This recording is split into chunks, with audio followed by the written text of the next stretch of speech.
Tali. I entered into Thailand.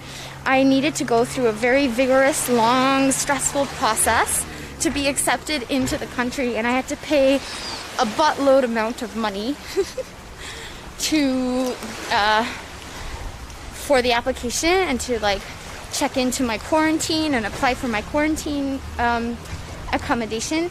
And only then was I processed and then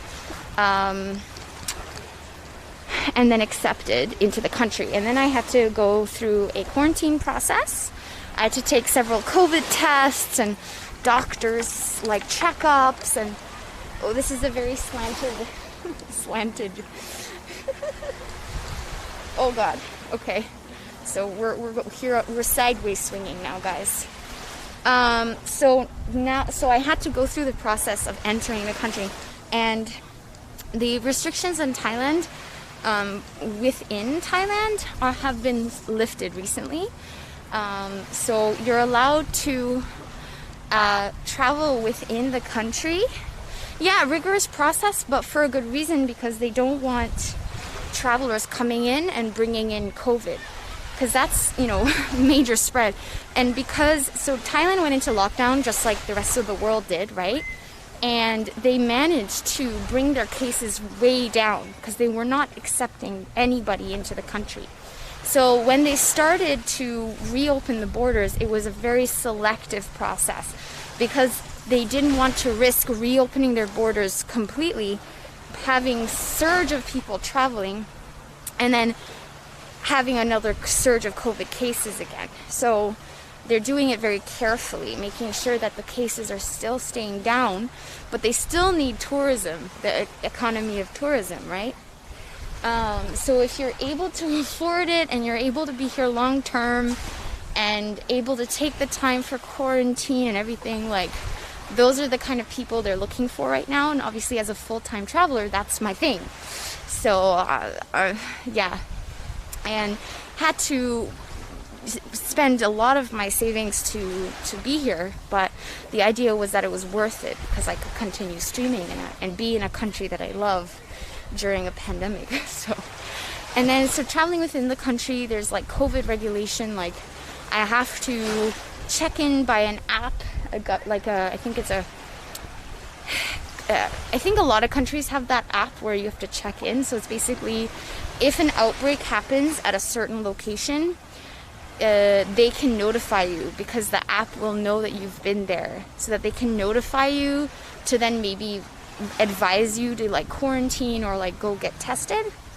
Yeah. And so you have to check in, and especially more strict when you get to the island. So if you saw my Instagram story yesterday, I had to come in and check in with the app so that they know I'm on the island, coming from Surat Thani, so they know where I've come from and where I am, and temperature check at every single establishment. Yeah, so the idea is the tracing app is it's for the public safety of, like, say one guy gets COVID, they can tell exactly where he's been in the last few weeks. Then they can notice everybody else who was there in the last few weeks, so that it's like, guys, you may have been exposed because you were here on that day. And that's really a great way to sort of it's about stopping the community spread, So the buttload of feet, what size of butt are we talking about? Like a metric ton of butt or a noodle butt? Kind of like in between, Mad. So I would say it would be like a poke bowl sized butt, like a butt sized poke bowl. So like very dense, round. What am I saying? What am I talking about? Like, okay, let's try this again. What? Convert buttload.